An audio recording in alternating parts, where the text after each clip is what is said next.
The space station was old and dirty.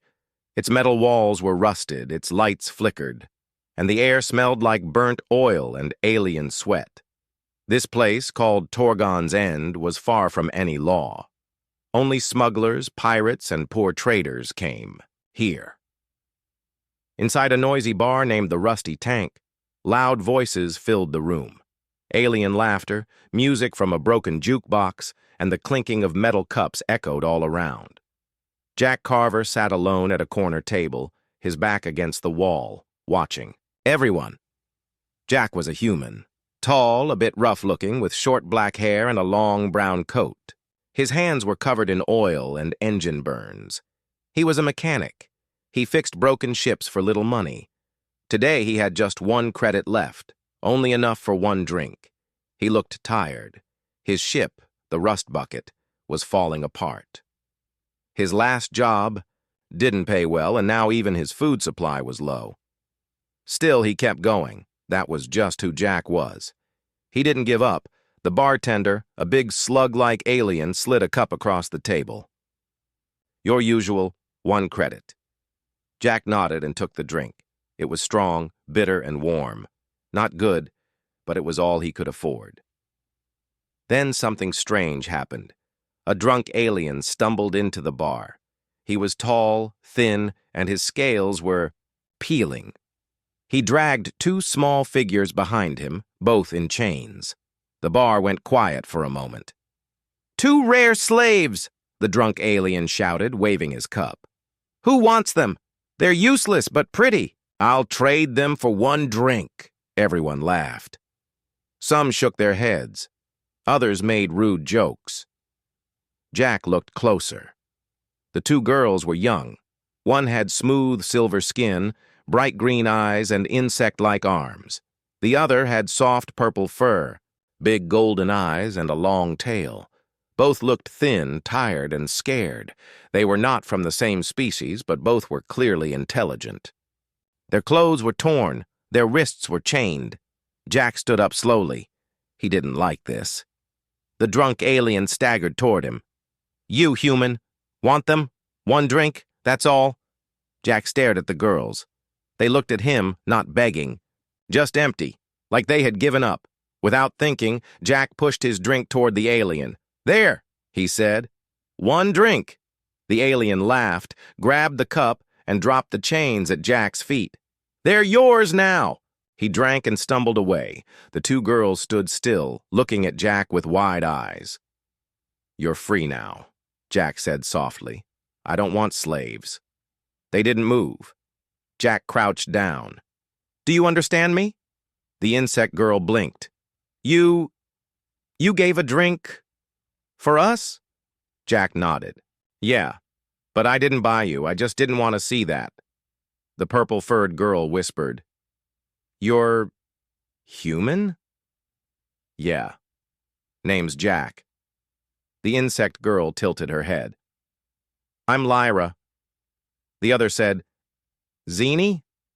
Jack smiled. "A little." "Well, Lyra and Zini, you're free to go. Or, if you want, you can come with me." The girls looked at each other. "We have nowhere to go," Lyra said. "Then come on," Jack said. "Let's get out of here." He picked up the broken chains and tossed them aside.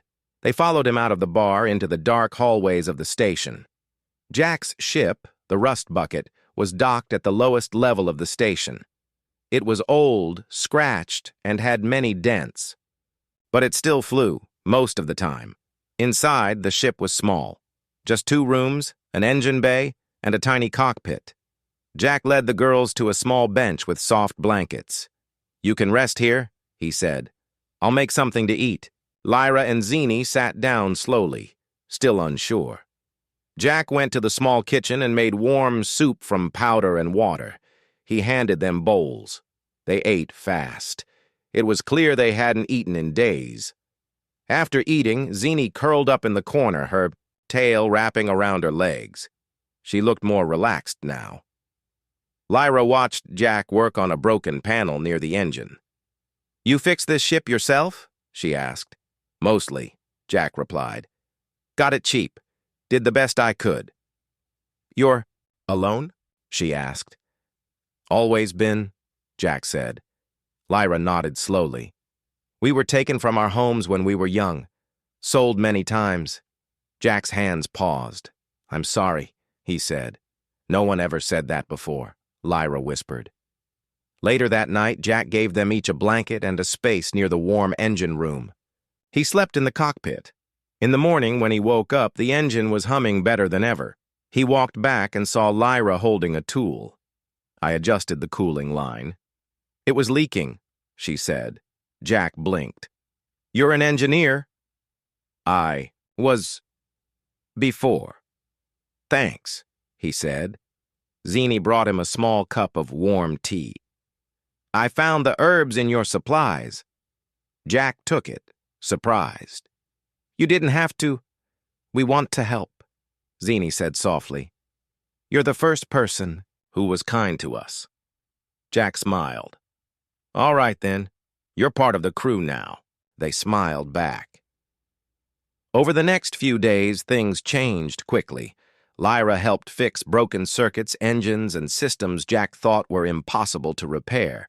Zini cleaned the ship, organized tools, and even set up a small med kit with healing salves. She made from scraps. Jack got a few small jobs around the station. This time, the work went fast and smooth. People started noticing. Hey, Jack, one alien trader said. Where'd you get those two? They never leave your side. They're my crew, Jack replied. Some laughed. Others looked angry. One day, a group of thugs stopped Jack near the docking bay. Those girls you picked up, their leader said. They're worth something. Maybe we take them now. Jack stepped forward. Try it, he said coldly. Lyra stepped beside him, a small device in her hand. It clicked, and a pulse gun popped from her arm. Zini's eyes glowed slightly. Her claws shimmered with faint light. The thugs backed off. Jack nodded. That's what I thought. That night, inside the rust bucket, Jack sat in the cockpit, watching stars. Lyra sat beside him. You didn't have to protect us, she said. I wanted to, Jack said. Why? Because you're not things. You're people. Lyra smiled a little. You're strange, human. But I like it. Zini walked in quietly and sat on Jack's other side. Can we stay? She asked. As long as you want, Jack replied. They both nodded and leaned gently against him. For the first time in a long while, Jack didn't feel alone. The rust bucket floated gently in orbit around a small moon called Covec 9. Outside, the stars blinked in silence. Inside, the old ship was now alive with activity. Lyra sat on the floor in the engine bay, her thin, insect-like fingers moving fast over wires and circuits. Sparks flew as she adjusted a broken coil. Her eyes glowed faintly with focus. Zini, soft and gentle, was in the small kitchen area, mixing ingredients into a pot. She was humming a quiet song in her own language. Steam rose slowly. The smell of warm herbs filled the air. Jack walked in, holding a data pad. We got another job, he said. Small cargo run, nothing dangerous. Lyra looked up and smiled. Sounds easy, Zini nodded. After breakfast? Jack nodded. After breakfast, the three sat together around a metal table. The soup Zini made was simple but tasted better than anything Jack had eaten in weeks. You're getting good at this, Jack said. Zini smiled shyly. Cooking is calming. On my planet, I used to make food for my people. Lyra sipped slowly. And I worked in the deep core engines of our sky ships. I was good with machine and until slavers came. Jack looked at them both. What happened? Lyra's fingers tightened around her cup. They raided our city, took many of us. We were sold like things. I stopped counting the number of times. Zini added softly. I was taken during a storm. I never saw my family again. Silence followed. Jack finally said, You're safe now. No one's going to hurt you again. Zini reached across the table and gently touched his hand. Thank you, she said, for everything. That day, they flew to the surface of Kovek 9. The cargo job was simple: deliver machine parts to a repair station. But Jack had a surprise in mind. He led them through a dusty market street. Lyra looked around with wonder. This place has real air. And plants, Zini laughed. I smell fruit. They reached a small clothes shop. You can't wear rags forever, Jack said. Pick something you like. The girls looked at him, shocked. You're buying us clothes? Zini asked. Not buying. Just giving, Jack said. Inside the shop, Zini picked a soft robe with golden patterns. Lyra chose a sleek dark jacket with tool belts built into the sleeves. They looked different now, stronger, freer. You look like crew now, Jack said with a grin. Back on the ship, Lyra fixed the water filter system while humming a strange, alien tune. Zini helped Jack clean the cockpit. How did you become a mechanic? She asked. Jack leaned back. My dad fixed ships. I grew up in a scrapyard on Mars. I wasn't good at much else. So I learned to fix things. Started flying solo when I was 18. Were you ever rich? Zini asked. Jack laughed.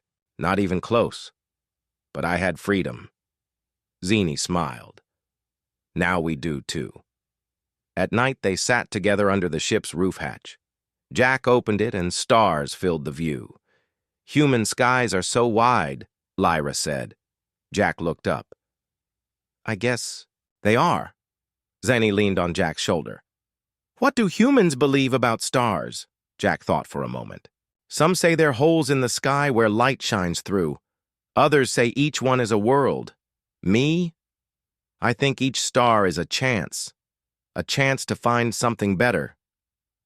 Lyra closed her eyes. I like that. The next morning, things changed. Again. Jack took them on a spacewalk. Wearing slim suits, they stepped outside onto the top of the rust bucket while it floated in deep space. The stars were everywhere. The galaxy spun in colors far away. Zini gasped. It's beautiful. Lyra reached out. I've never seen this like this before. Jack smiled through his helmet. Sometimes, being out here reminds you how small you are, but also how free. They floated together, tethered by safety cords, drifting gently above their ship. Later that week, Jack got a message. Got a job near the salvage belt, he said. Old wrecks. Could be valuable parts there. Lyra's eyes lit up. Let's go, Zini nodded. I'll pack medkits just in case. The rust bucket flew into the belt of broken ships. Giant pieces of metal drifted like frozen whales. Some were old warships. Others were cargo freighters. Jack steered slowly between the wrecks. There, Lyra pointed. That one's still got a working reactor cell. They docked with the floating wreck. Inside it was dark and cold. The walls were scorched. It smelled like burnt plastic. Jack led the way, flashlight in hand. Lyra moved quickly, scanning tech parts. Zini walked behind them, silent but alert. Suddenly, a small security drone buzzed to life. It fired a warning shot. Down! Jack shouted. Lyra dove to the side and pulled out a small pulse tool. She shot the drone and shut it down. Zini ran to Jack, checking his arm. A burn mark sizzled on his sleeve. You're hit, she said. Just grazed, Jack replied. Zini placed her hand over the burn. A soft green light glowed from her fingers.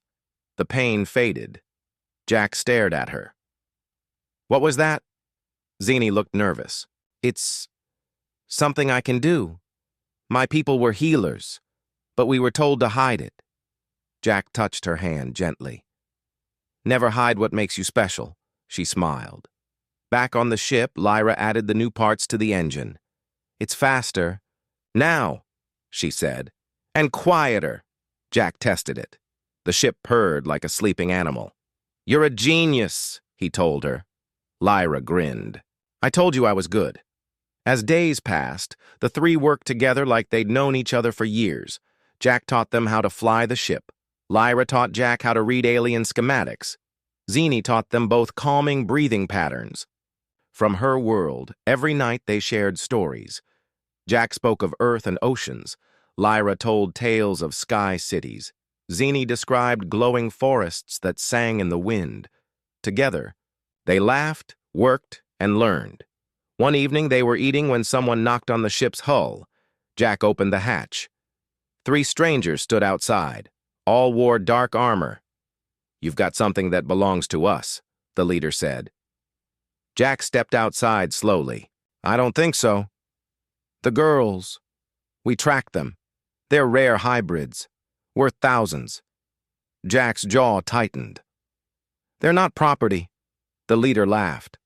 "Everything out here has a price." Jack pressed a button on his wrist.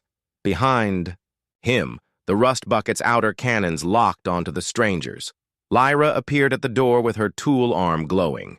Zini stepped out with a medical injector that pulsed with warning light. "Last chance," Jack said. "Walk away."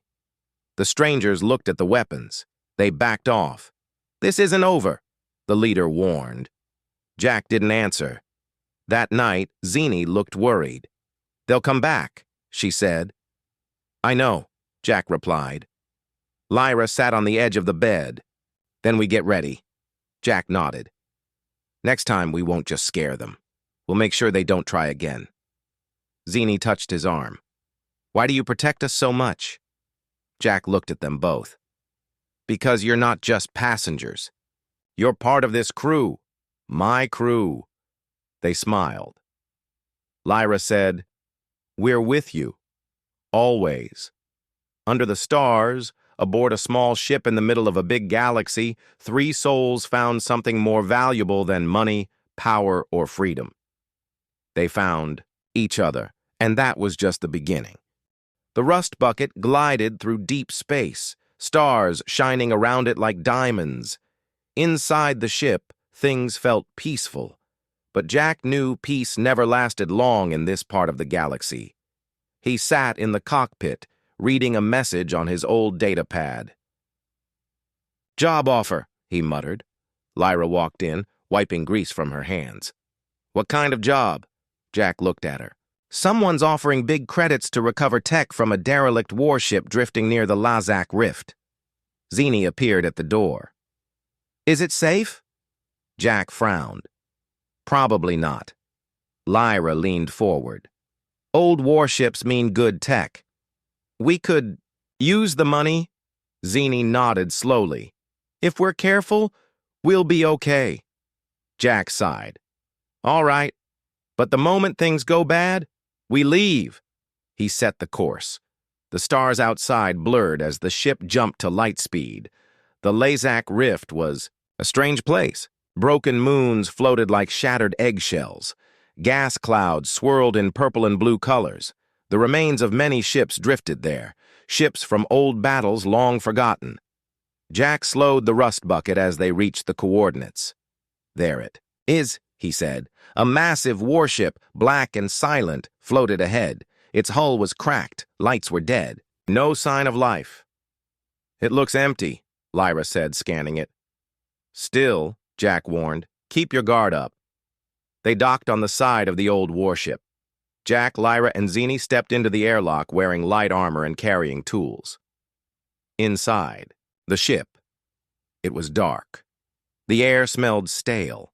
Red emergency lights blinked slowly.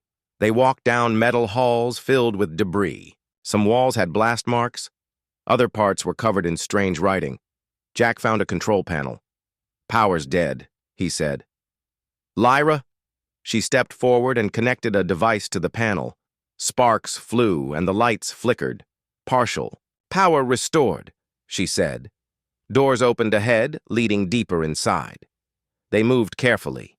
Zini scanned for radiation or traps. Lyra kept one hand on her stun tool. They reached the command room. Most of it was wrecked, but Jack saw something glowing in the floor. An old data core. "That's it," he said. Lyra began working to remove it. Suddenly, alarms screamed. A voice echoed through the ship. Unauthorized access detected. Jack turned. That's not good. Back on the rust bucket, warning lights blinked. A ship was approaching. Fast. Zini checked the sensors. It's a pirate vessel, armed. Jack's comm buzzed. A rough voice spoke. Hand over the girls and the tech, human, or we take it ourselves. Jack replied, You want them? Come and try. He shut the comm and turned to Lyra. We need to move. Now. She grabbed the data core. Got it! They ran back through the halls. The pirate ship began firing on the wreck. Explosions shook the walls. Jack helped Zini jump a broken floor panel. They reached the airlock just as fire roared behind them. The rust bucket's door slammed shut. Jack jumped into the pilot's seat. Hold on! He powered up the engines and blasted away. The pirate ship followed. Laser blasts flew past the rust bucket. The ship shook. Alarm screamed. We're hit! Lyra shouted. Rear shield is down! Jack spun the ship behind an asteroid. Lyra, can you hack them? She nodded and connected her device to the console. Zini moved quickly, sealing leaks, and helping Jack steer. I need 10 seconds, Lyra said. Jack dodged more blasts. The enemy ship loomed closer. 5 seconds, Lyra said. Zini, hang on! Jack shouted. Lyra pressed a final key. Done! Suddenly, the pirate ship's guns went offline. Its engines sputtered. They're blind, Lyra said. I turned. Their systems against them. Jack didn't waste time. He fired 2 missiles, 1 hit, and the pirate ship exploded in silence. Smoke filled the stars. They all sat back, breathing hard. That was close, Zini whispered. Jack looked at them. Both. You two saved us again. Lyra smiled weakly. Teamwork. Back on a quiet moon, they landed to rest and check damage. Jack sat outside the ship looking at the stars. Zini walked over and sat beside him. Why do they keep coming after us? She asked. Jack looked at her gently. Because you two are valuable, not just for what you are, but what you know, what you can do. Zini frowned. I'm not special. You healed me, Jack said. You calm people. You help. That matters. Zini blushed and looked away. I just want to be free. You are, Jack said, and you always will be. Inside, Lyra studied the data. Core they recovered. Her eyes widened. Jack, she called, you need to see this. He walked in. This data, it's not just ship logs. It has files from the conglomerate about experiments. Experiments? Jack asked. Lyra nodded. On hybrids. Like me. Like Zini. Zini walked in slowly. What does it say? Lyra paused. You both were part of a program, taken young, given implants and tests. They were trying to create living tools. Zini's eyes widened in fear. Is that why I can heal? Jack stepped between them. Whatever they did doesn't change who you are. Lyra stared at the screen. This data is dangerous, but it could expose what they've done. Jack nodded. We'll protect it, and you both. The next day, a quiet knock came at the ship's ramp. Jack opened it, ready for a fight, but it was an old man in a long cloak. You're Jack Carver? The man asked. Who's asking? Jack replied. My name is Torvin. I help people like your crew. I know what you've found. Jack's eyes narrowed. You spying on us? No, Torvin said. But others are. The conglomerate knows you have the data. They'll come. Jack stepped back. Then we'll be ready. Torvin handed him a card. Come to this station. I can help you stay hidden, and maybe do something more. Jack looked at the card. It had coordinates and a symbol of a rising sun. Zini and Lyra stepped beside him. Who is he? Lyra asked. Someone who might help us fight back, Jack replied.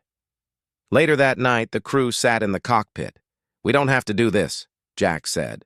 We can throw the core away, hide, run. Zini shook her head. No, we can't let them do this to others, Lyra agreed. If we stay quiet, they'll keep hurting people. Jack nodded. Then we go to this station. We hit them where it hurts. The stars outside twinkled. The rust bucket turned toward a new path, a path that would lead to truth, danger, and rebellion. Jack smiled slightly. I traded a drink for 2 lives, he whispered. Now the galaxy's about to learn what those lives are truly worth. The rust bucket moved quietly through a dark region of space. Nebula clouds swirled in the distance, hiding stars behind thick waves of color. Jack Carver sat in the cockpit, his eyes focused on the strange symbol on the screen, a rising sun. That was the mark Torvin had given him. Beside him, Lyra worked at the console, adjusting flight paths. Zini stood near the window, watching the stars pass by. We're close, Lyra said. The coordinates lead into the Velkar asteroid field. Jack sighed. Figures. Nothing's ever easy. He guided the ship carefully between spinning rocks and floating debris. After 30 long minutes, they saw it. A hidden station built into the side of a large asteroid. Its shape was smooth, with no blinking lights, almost invisible. This is it, Jack said. The station opened its hidden dock. A voice came over the comm. Welcome to Haven 12. Dock slowly. No weapons. Drawn. Jack followed the command and landed the rust bucket inside a silent hangar. The ramp lowered. Jack, Lyra, and Zini stepped out carefully. Waiting for them was Torvin, the old man with the long cloak. You came, he said. We had questions, Jack replied. And I have answers, Torvin said. Come with me. They walked through quiet halls inside the asteroid station. Everything was clean and simple. No soldiers, no guards, just people working silently. Engineers, medics, researchers, all species from across the galaxy. Torvin led them to a private room. He opened a screen and showed them files. More data like the one Lyra had recovered. The conglomerate, Torvin said, has been creating hybrid life forms for years. Children taken from poor worlds, modified with alien tech. Most didn't survive, but some did. Lyra looked at the screen. Her hands tightened. Zini stepped closer, her eyes wide. We were part of this? Torvin nodded slowly. You were 2 of the most successful cases. Lyra, your mind was enhanced to control machines with speed and precision. Zini, your body was modified to heal, absorb energy, and calm neural waves. Zini's voice trembled. I didn't ask for this. No one did, Torvin said. That's why we fight. Jack leaned forward. Why tell us this now? Torvin looked at him. Because the conglomerate knows you have the core, and now they want you all dead. Jack stood up. Then let them come, we'll fight. No, Torvin said. You're not ready yet, but you can be. Later, in a large training hall, Torvin introduced them to others, former hybrids, warriors, and rebel engineers. Jack trained with ex-soldiers, learning new tactics. Lyra worked with alien hackers, improving her tech implants. Zini spent time with healers and scientists who studied her powers. They helped her control the glowing light she used to heal wounds. She learned how to direct it, how to share it, even how to protect others with it. Days turned into weeks. The crew of the rust bucket became stronger. One evening, Jack sat outside the docking bay, staring at the stars. Lyra walked over and sat beside him. You look tired, she said. Jack smiled. Just thinking. About Earth? She asked. Jack nodded. About everything. I never planned any of this. I just gave a drunk a drink. And now we're in the middle of a war. Lyra looked at him with soft eyes. You gave more than a drink. You gave us a chance. He looked at her. Do you ever wish you'd left? She shook her head. Never. Zini joined them, carrying 3 cups of warm tea. She handed one to each. We're ready now, she said. Jack looked at them both. Yeah, he said quietly. We are. The next day, Torvin called a meeting in the command room. A large screen showed a map. This is Station 9, one of the conglomerate's hidden labs. It's where many hybrid experiments were started. We think they're holding others like you there. Jack stood up. Then we free them. Torvin nodded. We'll send a team. You'll lead it? Jack looked at Lyra and Zini. They both nodded. We're with you, Lyra said. Zini added, always. The rust bucket flew toward Station 9, this time not alone. 2 rebel ships followed, one for backup, one for rescue. As they got close, Lyra hacked into the outer defenses. No alarm yet, she said. We have maybe 5 minutes. They docked quietly and slipped inside the station. Inside, it was cold and metallic. Guards walked the halls. The group moved fast and silent. Jack led with a stun blaster. Lyra hacked door panels without sound. Zini moved in the back, ready to heal or shield. They found a lab room filled with stasis pods. Inside were more hybrids, young ones, sleeping. Trapped. Jack's heart ached. Zini rushed to check their vitals. They're alive. Lyra started unlocking the pods. Suddenly, alarms blared. They found us! Jack shouted. Guards stormed in. A firefight began. Jack shot quickly, stunning 2 guards. Lyra activated small drones that flew and zapped enemy weapons. Zini raised a glowing shield of green light to protect the children. More guards came, but then the rebel backup arrived. The fight turned. Soon, the station was quiet. The enemy was gone. The pods opened. The children woke up slowly, scared. Zini knelt beside one small alien girl and said gently, You're safe now. Jack looked around. They had won, but more would come. Back at Haven 12, the rescued children were cared for.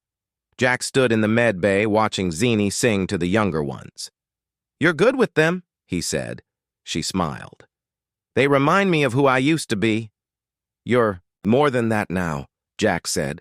Lyra entered holding a new data pad. The data we recovered from Station 9. It's massive. Names, experiments, plans, proof. Jack took the data pad and nodded. We're taking this to the galaxy. Later that night, Jack stood at the top of the station, looking at stars. Lyra and Zini stood with him. This all started with one drink, he said. Zini smiled. And a kind heart, Lyra added. Now we have something more. Purpose. Jack looked at them both. I don't know what comes next, he said, but I know I won't face it alone.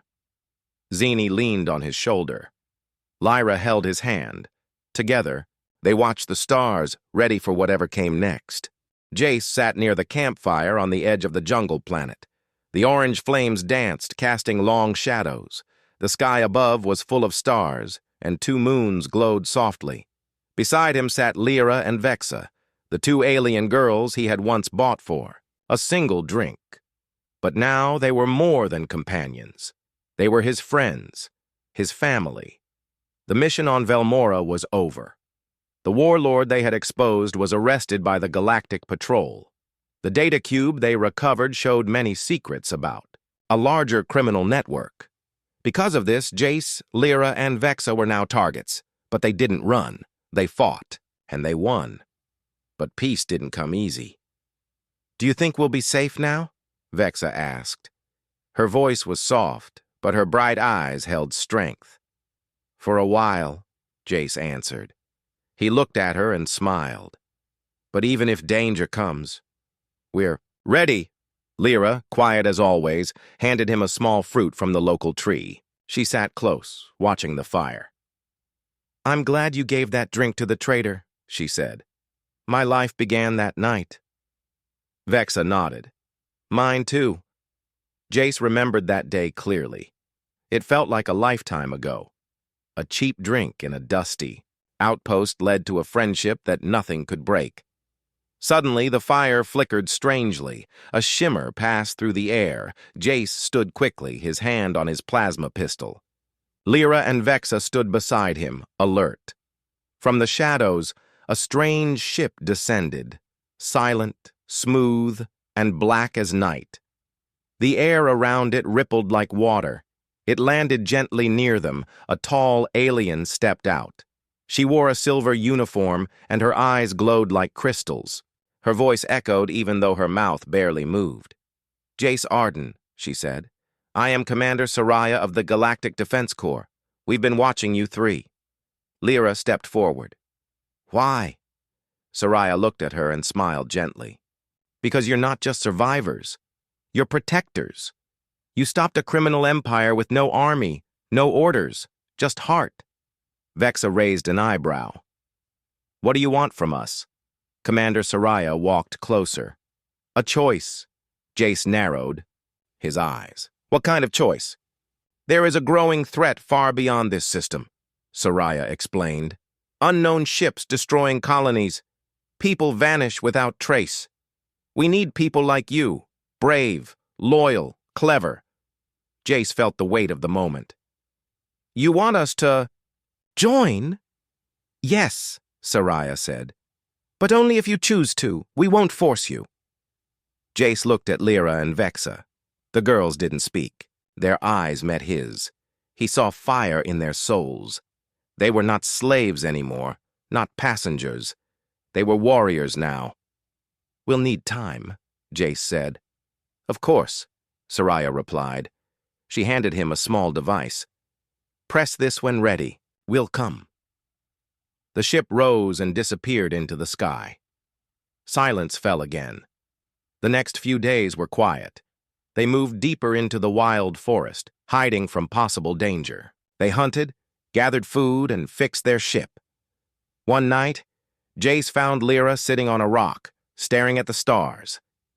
"You miss your old home?" he asked. She shook her head. "I don't even remember it clearly. My real home is wherever we are. Together." He nodded. "Same." Later, Vexa joined them, holding a map. "There's a strange energy signal nearby," she said. "Want to check it out?"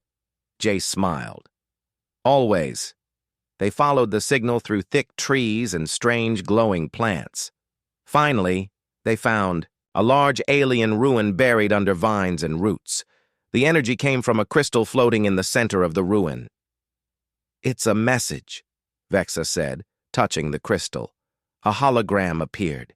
It showed a warning, ships with black hulls and red markings. They moved fast and left destruction behind. "Those must be the unknown attackers Soraya talked about," Jace said. The message ended with coordinates. "A hidden station," Lyra read. "Maybe survivors?" They didn't wait. They returned to their ship and traveled to the coordinates. What they found shocked them. A hidden space station was floating inside an asteroid field, damaged, silent, but alive. Inside, they found a few survivors, scientists, engineers, and fighters. "They had escaped the black ships months ago. We sent that warning crystal," one scientist said. "But no one came. You're the first." Jace looked at Vexa and Lyra. "We came. That's enough." They helped repair the station, brought food, and gave hope. The survivors told them about the black ships, how they attack suddenly, leave nothing behind, and seem to search for something. "They want something," the scientist said. "Something buried, something old." Jace had a feeling. What? If it's not a weapon? What if it's knowledge? The scientist nodded slowly. "Yes. Maybe ancient secrets." Jace pulled out the device Soraya gave him. He pressed the button. The Galactic Defense Corps arrived within an hour. More ships than Jace had ever seen. Commander Soraya herself came again. "You chose well," she said. "We found survivors," Jace told her, "and maybe the reason for the attacks." She looked around the station and nodded. "You three are not just helpers. You are leaders now." Lyra stood straight. "We'll fight," Vexa smiled. "Together," Jace nodded. "Let's protect the galaxy." A few weeks later, Jace stood on the bridge of a new starship. It wasn't just his. It belonged to all three of them. A gift from the Galactic Defense Corps. Fully armed, fast, and beautiful. Lyra handled navigation. Vexa managed weapons. Jace gave orders. Their ship was named Unity. As the stars moved around them and galaxies passed in the distance, the three stood together. From one drink, to one journey, to one family, they had nothing once. Now, they had purpose, and the galaxy was waiting.